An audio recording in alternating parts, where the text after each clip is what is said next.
sit doesn't make me any difference. It is good to be in Lakeland. That's where I'm at, right? Right. When's the last time y'all heard that? I got some plans for this. I am one who believes, just like Jesus, we got an imperishable body waiting on us.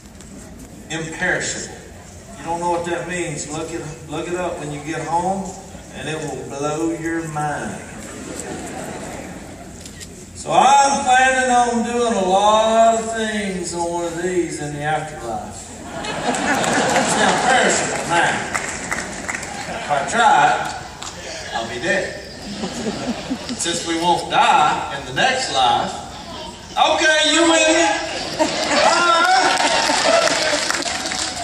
I have to tell you that I've come all the way from Louisiana to tell you that I sincerely appreciate your support from the bottom of my heart as I speak for my family. If you're just wandering in off the street, we got a little show called Duck Dynasty.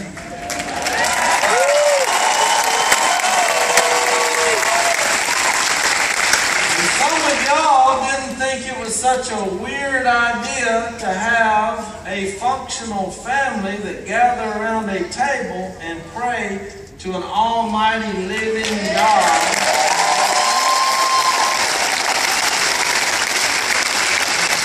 I want to thank you for that. I tell you, of all people, I got an uncle you might have heard of. He's a little bit out there.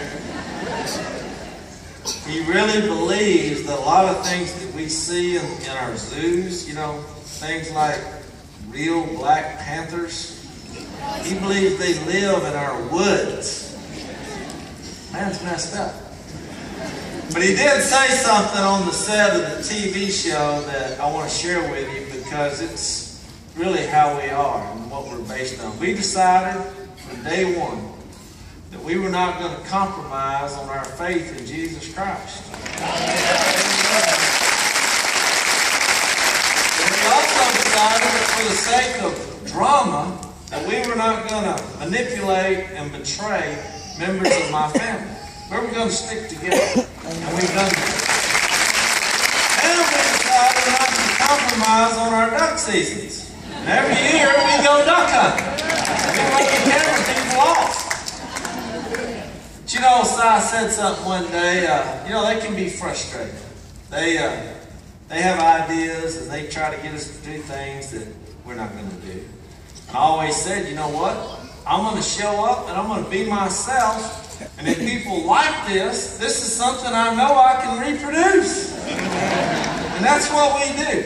And I would venture to say that even though we have an editing process and there's producers and directors, I will say that I believe this is truth, that we are probably the most realistic reality show in the history of reality shows. Both sides had enough one day, and the director was barking orders. And so I said, hey Jack, let me tell you something. He said, you're not directing this. Of course, the guys from LA, it's a bit of a culture shock dealing with my family. He's looking around thinking Si's talking about somebody else or to some of his imaginary friends. He's like, you talking to me? I said, hey Jack, you're not directing this. Let me let you in on something. God Almighty is directing this. You're just along for the ride. Who would have thought that even last year an average of over 10 million people just in the U.S. would watch this show? And it's now available in over 100 countries where it is seen.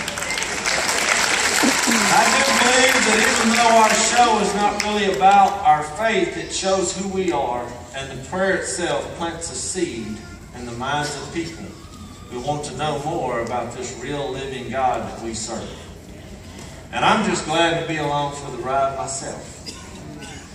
I brought my better half today. I want to introduce her so she can wave. It's my lovely wife, Missy.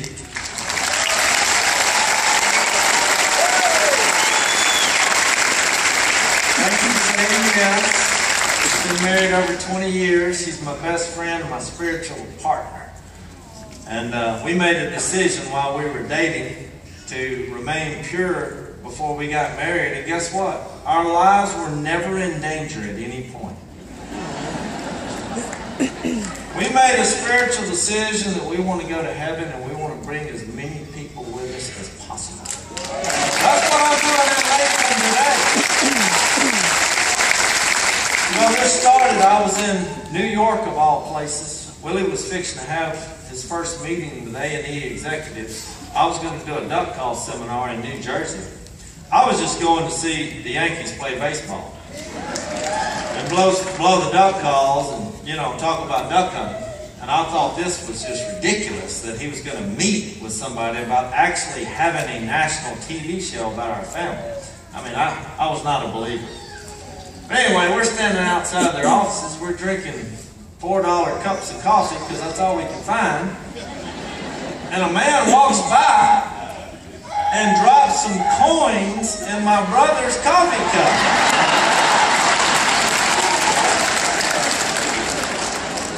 He gets mad because now he's got to go buy another cup of coffee. I get tickled about it, and he's like, "Why do you think this is so funny?" I said, "I'll tell you why this is so funny. Because this gentleman walked by at a brisk pace. Everybody walks fast in New York. And I said, he quickly figured out that you are way more pathetic looking than I am."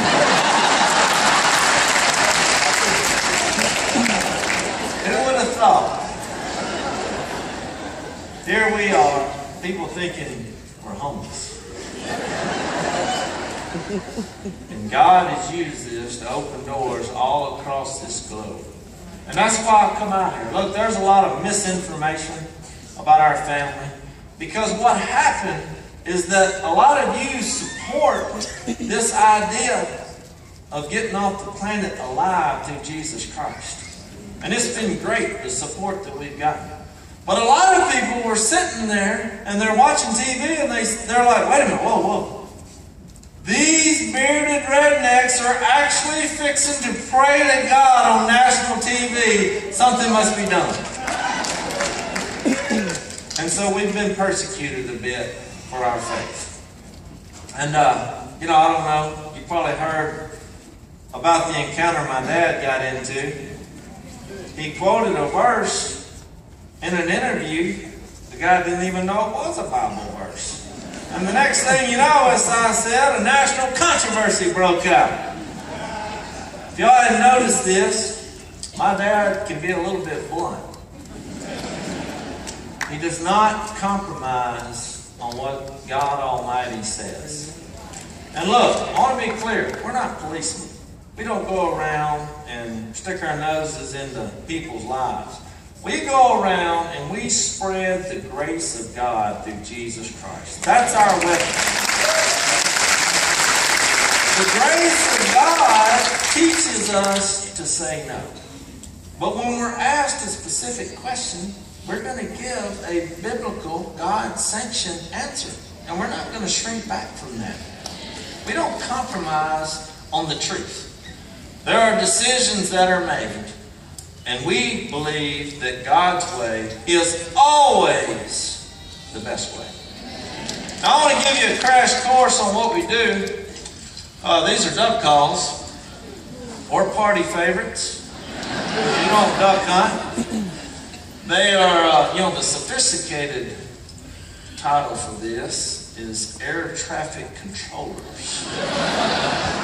Some of you getting this, some of y'all catching on here. What this is good, clean fun. There was a problem in the duck hunting industry when my dad invented commander duck calls, and here was the problem. The logic was, if you build a souped-up duck call and you win the duck calling championship, then that qualifies you to make your own duck calls. And that was just kind of the way people did it. Here was the problem with that. If you go to the World Championship Duck Calling Contest in Stuttgart, Arkansas, that's held every year, this is what you're going to hear. People get up, one right after another, and they go.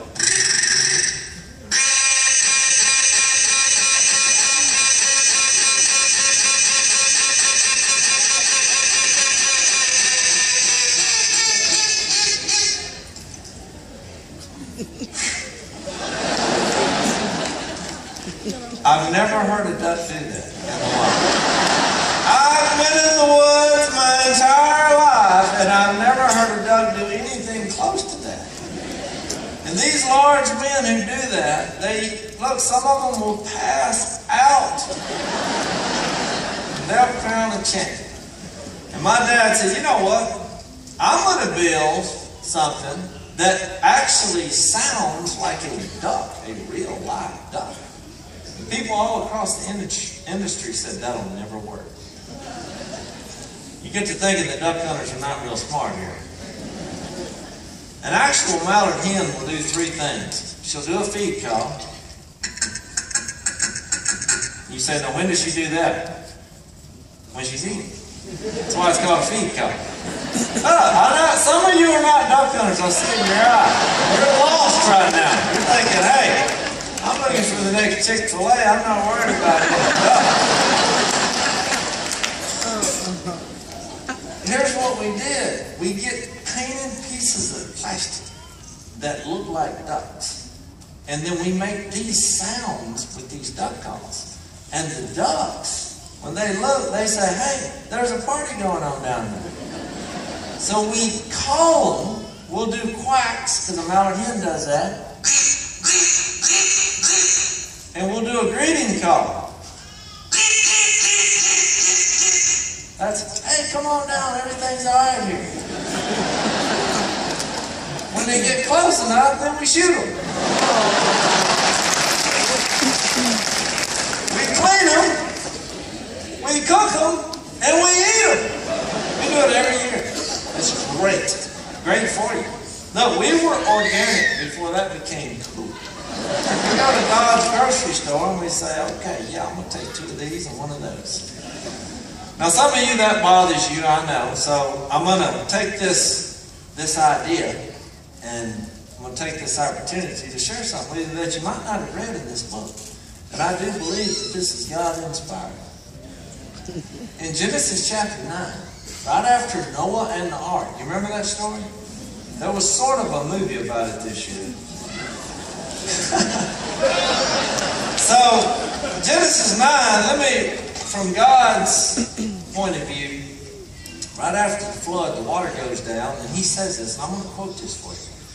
He says, he was talking to Noah and his family, he said, the fear and dread of you, humans, will fall upon the beasts of the earth, the birds of the air, the crawlers of the ground, and the fish of the sea. Everything that lives and moves will be food for you. Now, if you can imagine that setting, you can probably imagine the animals going, Back to the text. Just as I gave you the green plants. You say, what's the 5? I just gave you the 5 food groups from God Almighty Himself. In case you missed it, He said to Noah and his family, anything that walks, crawls, flies, swims, or grows will be food for you. I get my orders from headquarters. Now look,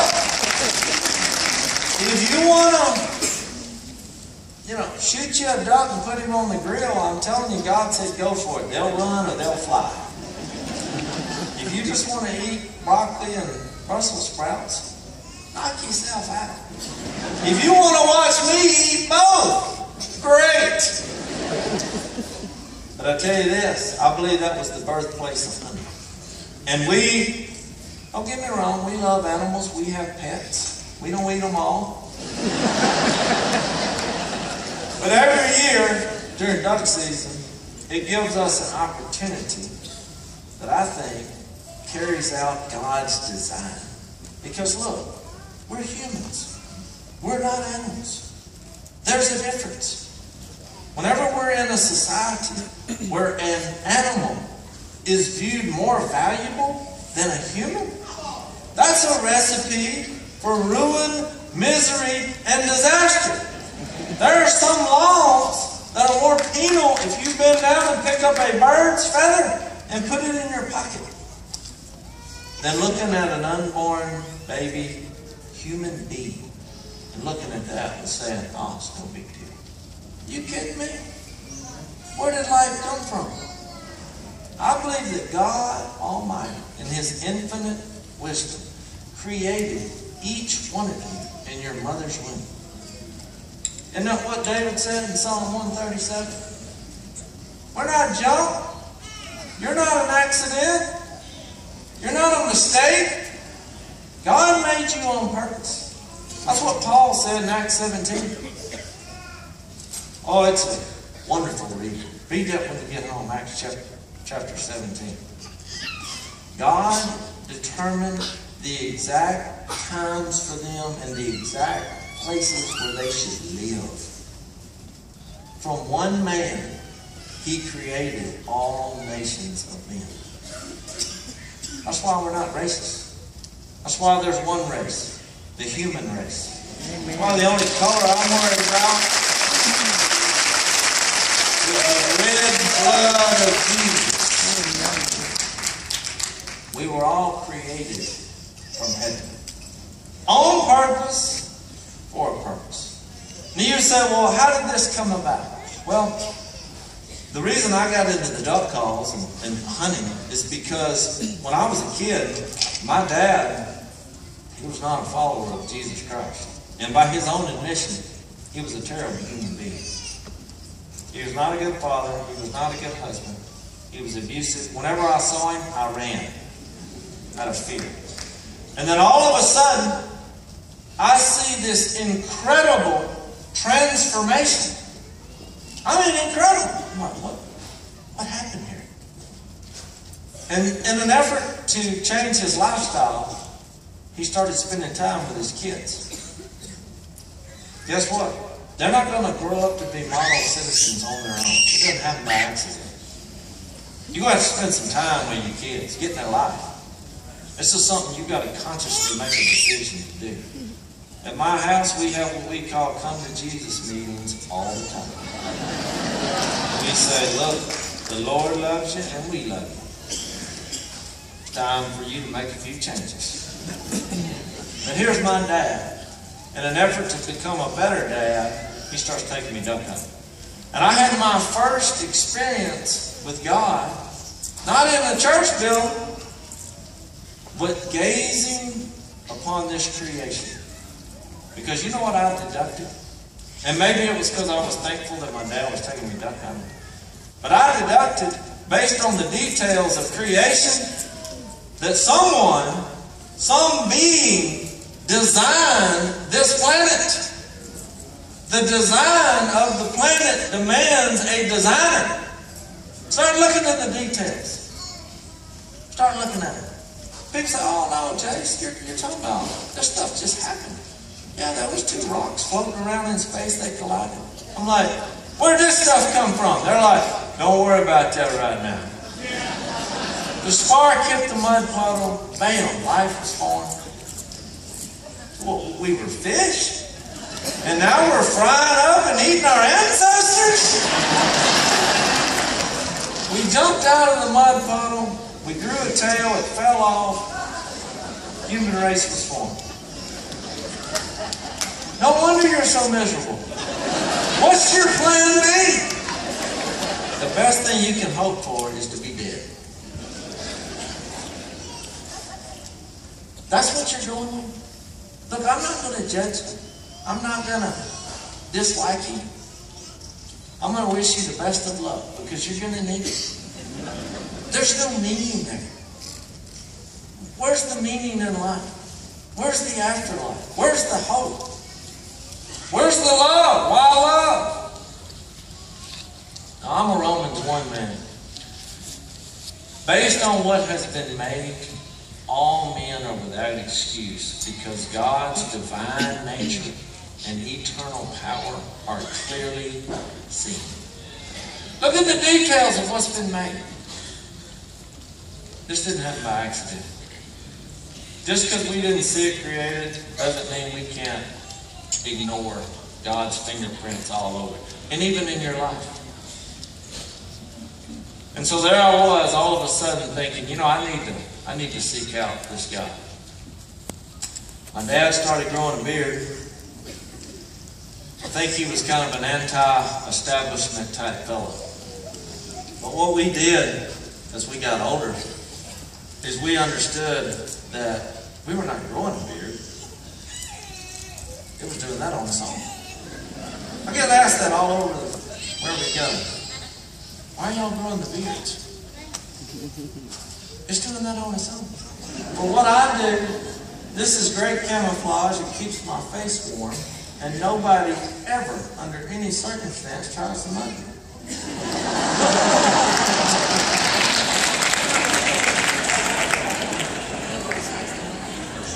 But I realized something at 14 is that it's the heart of a man, or a woman for that matter, that matters. And God changes people from the inside out. And He does it through a message. And the message is proclaimed through Jesus Christ. That's when I stumbled up on this. I thought it was a rule book, perhaps a fairy tale. I came to understand that it is a love letter from God Almighty to mankind, and it is a weapon of mass instruction.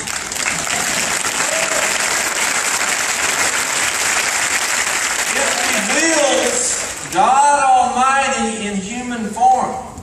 Look, Genesis to Malachi, you must sum it up for you. Jesus Christ is coming to earth. Matthew to John, Jesus Christ is here. And you count time by Him whether you believe in Him or not. And Acts to the book of Revelation says, does anybody know?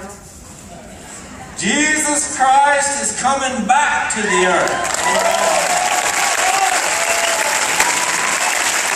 Don't tell me it's a big book and I can't understand what's going on. We just got it. So who is this Jesus Christ? Now I realize it's hard to follow and trust and have as a relationship, in the best relationship in your life, God Almighty, when you can't see. In His infinite wisdom, He chose for us to follow Him through faith. Hebrews 11:1. Faith is being sure of what we hope for. I want to live forever. And certain of what we do not see. Oh, I believe God is there with all my heart. So it's hard for us to close our eyes and picture God Almighty. And that's why He sent Jesus. Here's God in human form. John 1 says that Jesus, the one and only Son, has made God known. Even though no one has ever seen God. That's what He came for. That's what He's like. Read the book of John. Read Matthew, Mark, Luke. 100% holy, righteous, no evil, good. You know, if we were going to have a Savior and a God, doesn't it help that He's 100% righteous and holy and pure? That's who I want to put my faith and trust in. So you say, well, where did the problem start? The problem came when God gave us the ability to choose. That's God-given. And your common sense and your conscience knows right from wrong. I believe that's the evidence of God. So don't believe these people when they say, oh, how do we know that's wrong? And they know. My dad didn't say anything that this whole world didn't already know. You know right from wrong. You can get drunk every day. You can chase this high. You can have immoral sex every day. But deep down, you know right from wrong. And look, it's a dead end. It's a dead end. Where's that going to lead? Well, I'm just going to enjoy life. Well, how come you're so miserable? Where's the meaning? Where's the purpose? The point of Jesus Christ was to come to this earth, lead a perfect life, and die on a cross for all those times. We said, you know what? I know what my conscience says, but I'm going to do it anyway. The guilt that we experience because of our bad decisions. Hey, I've made bad decisions. I'm a sinner. All of my family, we've been real open about what we've done. You know why? Because we're forgiven. Through the grace of God. That's why Jesus came. When people say, well, I can't believe you're up there sharing about Jesus and your flaws. That's the power of God. That's how He works. So when people say, well, how come you're doing this? That's when I point to Christ. Say, because He gave me a second chance. And guess what? He gave me a third and a fourth one. And that's just today. He loves us. It's the greatest love story ever told. It was God's idea. 3 days after He was dead, a dead man, Jesus Christ, came back to life on the same earth that you're sitting on right now. Did you catch that? He's innocent and He's indestructible. Now, when I heard that at 14, I got up on the edge of my seat because I realized something. I got a problem. At some point, I'm going to die. And I don't know if you've ever considered that up until this moment, but the same thing's going to happen to you. And I've had people that they don't want to think about it. They come up to me and they're like, yeah, James, but I work out. I eat Brussels sprouts and walnuts. I'm like, hey man, you're going to die healthy. But it's going to happen. And the only way that you're going to come back to life is the same way Jesus Christ did. That is the way. He holds the power, because if you can do that once, it's no longer a problem. So that's why when I heard that, the death of Jesus is going to forgive me of everything I've ever done wrong and everything I ever will do. And He was resurrected to show me that I can be resurrected from the dead. He's going around showing His scars. He's having a fish fry on the riverbank right after He was raised from the dead. People say, well, is there duck hunting in heaven? I said, well, I guarantee you there are fish fries. Because Jesus Christ doesn't do things on accident. He showed them how to catch them. He took them up. And they looked around in His eyes. Here they're staring at a man who was dead. No wonder from Acts to the Revelation they took off and shared Jesus Christ with everybody they came in contact with. And when they were threatened, guess what they did? They stuck their head out there and said, you go ahead and cut my head off. I'd rather be beheaded than deny the power of Jesus Christ. You want some evidence? Why would anyone die for a lie knowing it was a lie? Jesus Christ hadn't come back from the dead. Those men wouldn't have given their lives. They would have known it was a lie. You know what they got? They got the same thing I got at 14. I realized something. Romans chapter 8.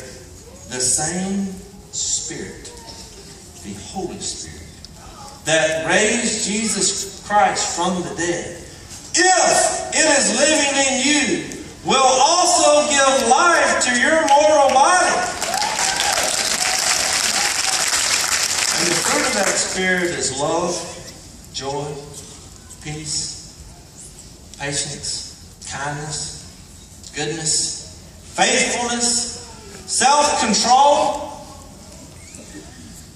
You know what's always bothered me is that a lot of people wait for something to happen to make them appreciate life. All of a sudden, look, I prayed yesterday with a woman who heard me speak just like we're doing. We were doing this last night a little bit farther north. She said, I was diagnosed with cancer. They'd given me 7 weeks to live. I'm not religious. Would you pray with me? You just think about what I just said. She's not religious, but you know what? She wants somebody to pray for her. Because that's all we got left. Don't wait till that happens. I just gave you the reason. Jesus Christ's death on the cross and His resurrection. That is the reason we put our faith and trust in God Almighty. It's through Jesus. That's how God called you. That's the gospel. That's the good news. When I heard that at 14, I made a confession that Jesus Christ is Lord. That means I had to deny myself. I was no longer going to wake up and say, okay, it's my life. What am I going to do today? I said, you know what? I'm going to try to be used by God to spread the knowledge of Jesus. And in a divine turn of events, my dad baptized me in the Washita River right out in front of our house, in our yard. And here's this man who I had known the worst of. I had seen him come to Christ. And now he was helping me participate in the death, burial, and resurrection of Jesus Christ. And I realized something right then. That if I'm going to appeal to the forgiveness of God for my sins, then I need to be a forgiver. And I looked my dad in the eyes, and I said, all's forgiven. Let's go to heaven together. And since that moment, I have tried to make the most of every opportunity to spread the knowledge of Jesus Christ. It's not about us. I'm not after fame and fortune. Are you kidding me? I laugh every time I hear that. Because I was just as happy without nothing and having Jesus Christ in my heart, knowing that I'm forgiven, and if I die, I'm going to live forever with the people I love. I'm going to work hard, and if the Lord mercies me, fine. If He doesn't, hey, Jesus didn't even have a place to lay His head. I'm not worried about that stuff. So here we are, we come to you. Some of you need to do some soul searching. You know what I mean? We get easily distracted on this earth. I'm here to tell you, I'm not a preacher. I'm not trying to uphold some agenda. I'm a believer.